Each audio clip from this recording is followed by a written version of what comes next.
Salut tout le monde et bienvenue dans cette toute nouvelle vidéo. Je suis ravie de vous retrouver aujourd'hui pour un update lecture. Je sais, j'ai pas posté de vidéo la semaine dernière, je suis en retard pour aujourd'hui. Autant vous dire que je me suis pris un petit rhume et j'avais pas forcément envie de filmer des vidéos avec un nez éclaté. Déjà que là on reprend un nez à peu près normal.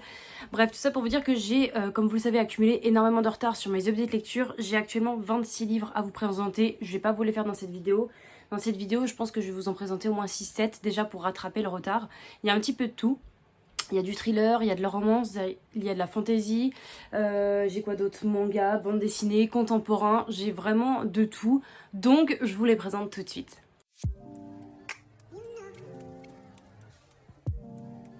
On va commencer par un premier roman qui est une romance que je n'ai pas en ma possession. Il s'agit du tome 3 de la saga des Boston Bells.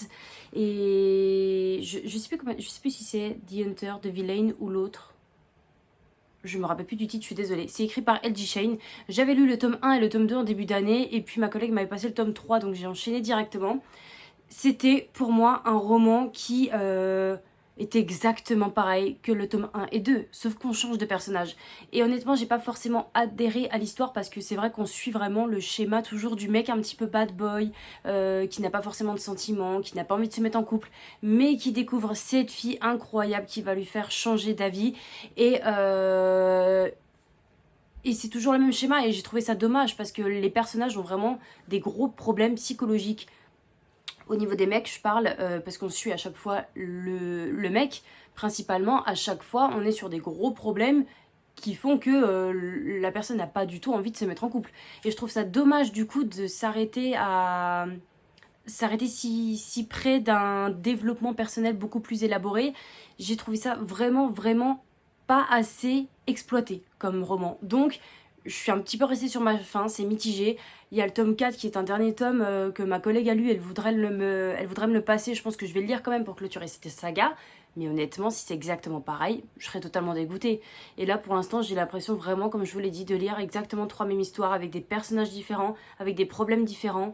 Mais le schéma reste le même et c'est ça qui me dérange fortement dans cette histoire, quoi. Mais en tout cas, ça reste quand même une saga qui se lit bien parce que ça reste des romances. Et pour moi, les romances, c'est vrai que j'arrive à les lire plutôt rapidement. Et c'est, on va dire, l'avantage, c'est que ça se lit bien, les chapitres sont assez fluides, les personnages, ils sont un petit peu attachants quand même, on va pas se mentir. Mais pour moi, c'est vraiment dommage d'avoir exactement la même histoire. Et c'est ce qui me freine un petit peu dans ce tome 3 et qui, j'espère, dans le tome 4 sera totalement différent, même si j'en doute. On va passer cette fois à un thriller que j'ai lu il y a quelques temps. Il s'agit de Je sais pas de Barbara Abel. Je l'ai lu au mois de mai, donc pour vous dire que mes chroniques datent du mois de mai. Je suis vraiment en retard. Ici, nous allons suivre une petite fille qui part en... Alors je crois que c'est en une journée seulement sortie en forêt à l'école. Ils sont à l'école maternelle, donc ils partent tous les gamins avec les parents d'élèves, enfin pas les parents d'élèves, avec les profs. Ils vont partir pendant une journée du coup en sortie. Ils partent dans une forêt, sauf que au retour ils s'aperçoivent que cette petite fille-là a disparu et qu'elle n'est plus du tout dans le car. Donc va s'en suivre en fait une enquête, une grosse enquête, et qu'est-ce qui s'est passé, pourquoi, comment, qui a vu quoi. C'est un peu tout chamboulement qui se passe parce qu'on perd quand même une gamine de 5 ans alors qu'elle était censée être protégée par... elle était censée être gardée tout simplement par les profs, quoi. Donc, ça me tentait énormément. Et ce roman, j'en sors... Alors c'est vrai que au mois de mai, j'avais une grosse période où je n'ai pas lu du tout. C'est-à-dire qu'en un mois, j'ai lu ce livre-là et deux mangas. Et ça s'est ressenti parce que du coup j'ai beaucoup aimé l'ambiance de ce tome, l'ambiance de ce roman, de ce thriller très glauque. Il fait toujours nuit, il pleut tout le temps, on est dans une forêt. L'événement se passe vraiment en très peu de temps parce que sur le bouquin je crois qu'on est sur 2-3 jours, voire une semaine grand max. Et tout est condensé, je crois que c'est... Je dirais pas que c'est un début d'automne, mais on est vraiment dans une ambiance très sombre et très glauque, remplie de brouillard. Et ça donne le ton au roman, ça donne le ton au personnage. J'ai totalement détesté tous les personnages. Il n'y en a pas un qui est attachant, mais en même temps, c'est ce qui fait la force de ce roman. Moi, j'ai vraiment adoré lire ce roman parce que j'ai détesté chaque personnage, chaque fait qu'il faisait. Je me suis dit, en fait, tu mérites ce qui t'arrive. C'est un peu triste, c'est un peu gros, mais en gros, c'était mon ressenti. Les chapitres sont assez courts. On a quand même pas mal de changements de personnages, de changements de point de vue, donc c'est plutôt pas mal. Et voilà, j'en sors plutôt quand même satisfaite de ce roman, même si c'est pas un roman qui m'a Je pense que je vais l'oublier très rapidement, mais c'est pas dû au roman lui-même, je pense que c'est dû à la période à laquelle je l'ai lu, et c'est ça qui m'a dérangé le plus, c'est que les thrillers, c'est vrai que c'est comme les romances, je les lis plutôt rapidement, et là, du coup, j'ai trop pris mon temps sur un thriller qui était censé se lire en 24 heures, tellement il y a d'événements, tellement il y a de suspense, mais en tout cas, je pense que pour l'automne, c'est un roman qui pourrait vous plaire si vous aimez les thrillers, parce que autant l'ambiance que l'enquête, il y a tout ce qu'il faut, même le caractère des personnages, en fait, on se demande ce qui s'est passé, on se demande qui est le coupable, en gros, du début à la fin, enfin, il y a quand même beaucoup de problèmes psychologiques qui sont révélés dans ce tome, dans ce roman. Et en tout cas, je sais que ça a été une très bonne lecture, même si j'ai mis énormément de temps à le lire. J'en sors quand même avec de très bons avis, même dans Livre Addict. Beaucoup de personnes l'ont bien aimé et voilà, c'était quand même une très bonne lecture que j'ai plutôt bien appréciée. Et puis ça reste un thriller qui se lit bien et c'est parfait pour la saison d'automne. Ensuite, je vais vous parler de mon manga chouchou actuellement. Je suis à jour dans Spy Family. J'ai lu du coup jusqu'au tome 10 de Tatsuya Endo. C'est publié chez Kurokawa.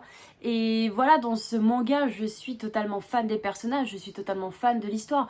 On est sur une famille créée de toutes pièces avec un papa espion, une gamine qui arrive à lire dans les pensées et une maman qui est tueuse à gages. Voilà, donc c'est d'une famille récompensée et on a un chien qui prédit l'avenir. Enfin bref, on est vraiment sur une famille un peu spéciale, mais tout est fait avec beaucoup de douceur, tout est fait avec beaucoup de facilité en fait. Et puis on a une famille qui essaye quand même de créer l'image de la famille parfaite. On voit que chaque personnage s'attache gentiment à chacun, mais que du coup ils ont quand même leur mission chacun de leur côté. Et franchement, ils sont tous super attachants, il y a énormément d'humour dedans. On avance gentiment dans le manga, je dirais pas qu'on est vraiment à la fin du manga en lui-même, parce que c'est vrai que j'ai remarqué que dans les derniers tomes que j'ai lus, on n'avance pas forcément dans l'histoire, mais on avance dans la révélation du passé de chaque personnage et j'aime plutôt bien. En tout cas, ce tome 10, j'étais totalement dégoûtée de le terminer parce que du coup, la suite n'est pas encore sortie. Mais c'est un manga chouchou que je peux que vous recommander. Ça fait du bien de garder des mangas comme ça, ils sont assez courts. Et je sais pas, les personnages, l'humour qu'il y a à l'intérieur, je pense que c'est vraiment le sujet principal que j'aime bien révéler. Parce que c'est... moi, il n'y a pas un seul tome où j'ai pas rigolé en fait. Et je peux vous le recommander. Franchement, ça se lit. Je dirais pas que ça peut se lire à tout âge, j'en sais rien. Peut-être à partir de 12-13 ans, vous pouvez le lire, mais une pépite ce manga. Ensuite, c'est parti, je vais vous reparler d'un manga. Donc, j'ai lu le tome 1, le tome 2 et j'ai abandonné le tome 3 d'Hadès et Perséphone de Scarlett Sinclair. On va commencer déjà par le tome 1 que j'ai lu, je crois que je l'ai lu au mois de juin. J'ai lu un tome par mois et en fin de compte, donc le premier tome était vraiment une très jolie découverte. On va suivre tout simplement Hadès et Perséphone. Donc là, dans ce manga-là, on suit principalement Perséphone, on suit son point de vue. Et c'est une jeune femme, en fait, c'est une réécriture enfin pas forcément une réécriture, mais on suit de la mythologie dans un monde moderne où Perséphone va passer un pacte avec Hadès et elle va se retrouver enfermée en fait et liée à ce pacte à tout jamais. Va s'en suivre du coup une petite romance super sympathique et le tome 1 m'avait énormément plu parce que j'étais vraiment happée dedans. Moi j'adore la mythologie, donc forcément je pouvais qu'apprécier ce manga, enfin ce roman pardon.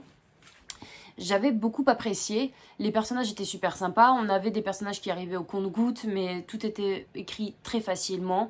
Il y avait quand même beaucoup d'éléments dedans, il y avait des événements assez explosifs, et il y avait énormément de mystère et de suspense. Et le tome 1, je lui ai mis la note de 17, j'avais vraiment adoré, et je voulais absolument lire la suite, bien évidemment.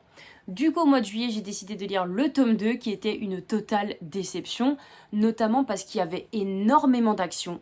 Ça, j'ai adoré.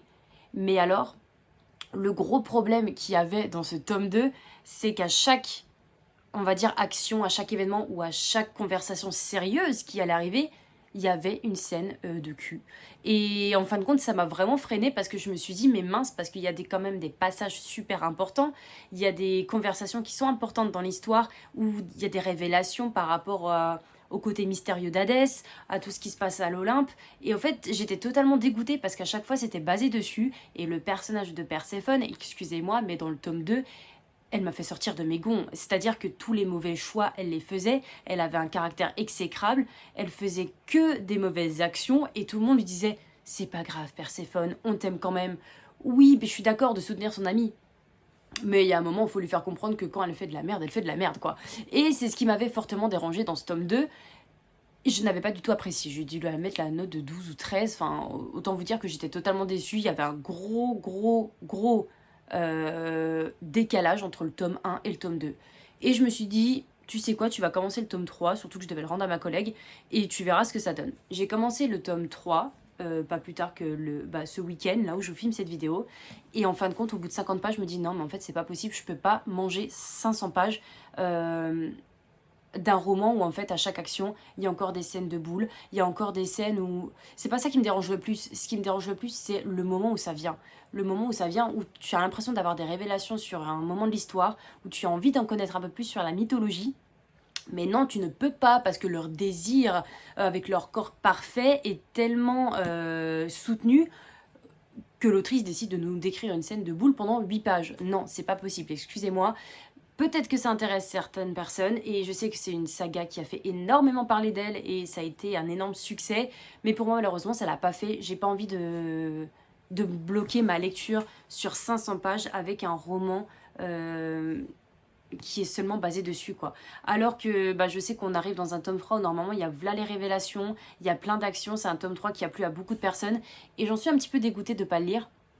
Et d'un côté, je peux pas non plus me forcer à lire un roman avec beaucoup de choses qui me dérangent. Donc, pour moi, c'est un abandon de saga. Mais c'est pas grave parce que j'en ai tellement dans ma pile à lire que ça va pas me perturber longtemps. En tout cas, j'étais un petit peu dégoûtée d'abandonner, mais je pense que c'est pour le meilleur. Ensuite, le prochain roman que je vais vous présenter, il s'agit des Larmes écarlates de Lucas Tatieazim. C'est un roman que j'avais reçu de la maison d'édition Inceptio, que je vous mettrai par ici parce que du coup, je n'ai pas le livre en lui-même. Ici, on va suivre une femme en fait qui mène une noble vie. Elle a son mari et ses enfants, on va dire, je sais plus exactement où c'est, à Paris. Et elle a du coup une autre famille également avec sa fille et son mari, je crois que du côté de La Rochelle, quelque chose comme ça. Et puis tout se passe bien dans sa vie, hein, je veux dire, elle mène une double vie, mais elle la mène super bien, tout est cadré. On sait que c'est une femme qui fait beaucoup de voyages d'affaires et ça l'arrange plutôt bien dans sa vie. Et puis malheureusement un jour, une connaissance de sa première vie à Paris va la rencontrer à La Rochelle, elle va se dire mais qu'est-ce que tu fais là, t'es en appartement et tout, enfin elle va se poser énormément de questions. Et à partir de là, sa vie va totalement s'écrouler. On est sur un personnage qui va être confronté à des choix auxquels elle n'a jamais fait auparavant, c'est-à-dire faire le choix entre une famille ou l'autre en fait. Et à partir de là, l'hécatombe. J'ai beaucoup apprécié ce roman. On est sur une avalanche de mauvais choix, totalement. Dès le premier roman, en fait, c'est vrai qu'on... Je sais pas comment vous dire, mais j'arrive à comprendre le choix de ce personnage d'avoir mené une double vie. Je dis pas que je le ferai dans ma vie, hein, clairement pas. Et je sais pas comment elle arrivait à gérer deux familles différentes avec plein d'enfants différents. Le fait de mentir à chaque fois, d'avoir deux portables différents, d'avoir deux versions des choses différentes. C'est vrai que tout est super bien amené dans le roman. Et puis on a l'explication de comment elle est arrivée à mener cette double vie, comment, qui l'a aidée, on va dire, quel est son ami principal qui l'a aidé à créer tout ça de toutes pièces. C'est super bien exploité et c'est super bien écrit en fait. Et moi je sais que j'ai eu énormément de facilité à me mettre dedans et je n'ai pas détesté le personnage pour ce qu'elle a fait parce que justement il y avait des explications qui étaient plutôt claires, plutôt franches, qui ne sont pas mes choix mais qui sont les siens et elle l'assume. Et on a pris le personnage avec ce qu'elle était, c'est-à-dire son naturel et pas forcément sa franchise en tout cas envers ses familles respectives. Mais il lui arrive des choses dans ce roman, autant vous dire que on est un peu obligé de se mettre à sa place, on est un peu obligé d'avoir de l'empathie pour elle, parce que du coup, forcément, elle va être confrontée à devoir soit dire la vérité à une famille ou l'autre, soit forcément à s'enfoncer dans ses mensonges. Et du coup, on est dans un thriller, donc il va y forcément avoir des morts, pas forcément expliquées, des morts un petit peu atroces. Et du coup, ce personnage, on se demande comment elle va s'en sortir dans sa vie. Et moi, c'est ce que j'ai apprécié, les chapitres sont très courts, ça se lit avec une facilité, mais vraiment... débordante et franchement je crois que j'ai eu envie de lire ce roman d'une traite en une nuit. J'ai pas voulu m'arrêter de lire ce roman tellement il était addictif et je vous le conseille parce que le personnage du coup est très bien écrit, est très bien fait et puis j'avais déjà lu un roman avec un personnage qui menait une double vie comme ça et c'était vraiment un personnage un peu un enfoiré quoi, alors que là la personne on sent qu'elle a mené cette double vie parce qu'elle les aime plus que tout. C'est pas pour avoir plus d'argent ou plus de choses. Enfin, je sais pas comment dire. Là, on voit que c'est un choix qu'elle n'a pas pu faire par amour. Et j'ai trouvé ça super sympa comme développement personnel, comme développement de personnage. Donc je peux vous recommander parce que c'est vrai qu'il y a des actions qui s'enchaînent, il y a un suspense qui s'enchaîne énormément et puis tout au long du roman en fait on suit quand même cette histoire, on suit le développement du personnage et de sa vie et on a des réponses jusqu'à la dernière page et c'est ce que j'ai beaucoup aimé dans ce roman. J'ai lu également Tant que le café est encore chaud de Tochikazu Kawaguchi aux éditions Le Livre de Poche et ça a été l'une de mes meilleures lectures de cette année 2023. Je vous ai également fait un petit concours en plus pour vous faire gagner mes 3 meilleurs romans de cette année sur Instagram il y a quelques temps et du coup je suis ravie que l'un de ces romans arrive chez vous. Nous sommes dans une histoire avec plusieurs personnages. En fait, on arrive dans un café. On est principalement dans un café, c'est un huis clos en fait. Et ce café vous permet de retourner dans le passé à un moment précis avec plusieurs règles, notamment le fait que la personne doit avoir été déjà dans ce café avec vous. Il faut retourner à une date très précise, donc se mettre dans la tête que on va te servir un café et il faut que tu boives ce café avant qu'il refroidisse, sinon tu restes à tout jamais dans le passé, tu restes bloqué on va dire. Et il y a plein de choses comme ça du coup qui sont décrites assez facilement, mais les règles sont les règles, tu ne peux pas faire autrement. Et les personnages qu'on va suivre sont très très touchants. J'ai beaucoup admiré certaines histoires, elles sont toutes aussi émouvantes les unes que les autres. Chacun a sa raison de vouloir retourner dans le passé pour voir un ex-petit ami, pour voir quelqu'un de la famille, pour voir un collègue, je ne sais pas. Et on est sur des personnages différents. Puis d'un côté, on va suivre en fait les clients habituels de ce café qui vont faire en fait de ce roman quelque chose de plus cosy, de plus familial et de plus chaleureux. Et honnêtement, c'est un très bon roman parce que ça se lit bien. Il fait 236 pages. On a, je crois, 6 histoires différentes. Je sais plus exactement. Ah mince, je sais plus exactement combien on a d'histoires. Ça se trouve, on en a que 4. Je sais plus trop. Je sais qu'il y a un tome 2 sur celui-ci de roman. Je sais pas exactement sur quoi on va être dans le tome 2. Mais en tout cas, j'ai beaucoup apprécié. C'était une très belle lecture que je peux vous recommander. Et pour terminer, je vais vous parler d'Amalia d'Aude Picot. C'est un roman graphique que j'avais du coup gagné grâce à un concours de la maison d'édition d'Argo. Nous allons suivre ici une femme qui est en plein burn-out. Elle en peut plus de gérer sa famille, sa maison, la pression de son travail. Elle pète totalement les plombs et elle tombe malade. Ce qui va faire qu'elle va prendre du temps pour soi. Et c'est tout le sujet de ce roman graphique sur le fait qu'on nous en demande trop, que ce soit en tant que femme ou homme, on nous en demande trop à certains moments de notre vie et on n'en peut plus. Il faut prendre le temps de souffler, il faut prendre le temps de prendre soin de soi, tout simplement. Et dans ce roman graphique, j'ai beaucoup aimé les dessins, comme ils étaient faits, parce que c'est fait avec beaucoup de facilité, c'est fait avec beaucoup de simplicité surtout. On est dans un roman en fait où on se remet en question vraiment du début du roman jusqu'à la fin et on se dit il faudrait peut-être que je fasse comme elle, il faudrait peut-être que je prenne du temps pour moi avant de péter les plombs. Ça peut être sur un truc totalement ridicule, on peut avoir 1 heure pour soi dans la semaine pour s'occuper de soi mentalement, physiquement, faire du sport, je sais pas, aller chez l'esthéticienne, aller chez le coiffeur ou autre, j'en sais rien, mais c'est juste se dire qu'on existe aussi, on n'existe pas juste à travers nos enfants, on n'existe pas à travers une maison, on n'existe pas à travers notre travail, mais on est nous et il faut prendre soin de soi en tant que parent, encore plus de ça parce que du coup tu accordes beaucoup plus de temps à tes enfants qu'à toi. Et du coup je me suis retrouvée dedans, non pas parce que je suis en plein burn-out, mais de me dire que des fois en fait j'ai besoin du temps pour moi et d'avancer dans ce que j'aimerais faire, dans mes passions, dans mes loisirs. Et en fait c'est pas possible parce que des fois t'as 1 heure de temps devant toi et tu dis ok faut que je range la maison, il faut que je fasse ci, il faut que je fasse ça, il faut que je fasse ma liste de courses, il faut que je fasse le ménage. Et des fois tu dois te couper de tout ça et te dire non en fait Caroline, pose-toi, lis, regarde une série, je sais pas, fais un masque, fais un soin pour tes cheveux, j'en sais rien. Tout ça, et c'est ce que j'ai beaucoup aimé dans ce roman. On te dit pas qu'il faut tout arrêter du jour au lendemain, on te dit qu'il faut ralentir la cadence. Et mon Dieu, à quel point il est bien fait, ce roman graphique. Et il vous remet en question gentiment, mais avec plein de conseils à la fois, donc c'est super top. J'espère du coup que cette update lecture n'est pas trop gros pour vous. C'est vrai que je voulais rattraper absolument tout mon retard, mais je me suis dit qu'en vous présentant un maximum de genres différents, ça peut vous plaire. En attendant, je vous souhaite de passer un très bon week-end. On se retrouve la semaine prochaine pour une toute nouvelle vidéo. Et en attendant, prenez soin de vous. Ciao!